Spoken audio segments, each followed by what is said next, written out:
Hello guys, welcome to my channel. Today we are going to see how to do different sorting functionality in File Explorer on Windows 11 guys. First open up a folder. For example, I am opening cursors folder. If you want to sort by this category, click on this top sort and click on ascending or descending order guys. It will be listed over the descending order like this.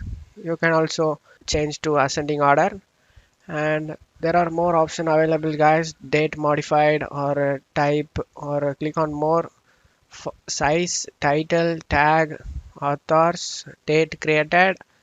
This I'm just going to click on this date modified. It will be given the date modified listed over here like this, and the time. Or you can also right click on the blank area, select group by, click on size. It will be listed over the size small or big like this, tiny and small. This is listed both short icons over here.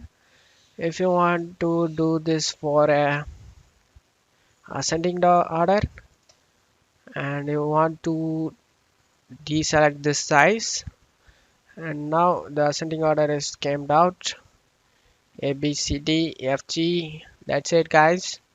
I hope this video helped you guys. If the video helped you, don't forget to leave a like guys. You can also subscribe me and support me guys. Thank you.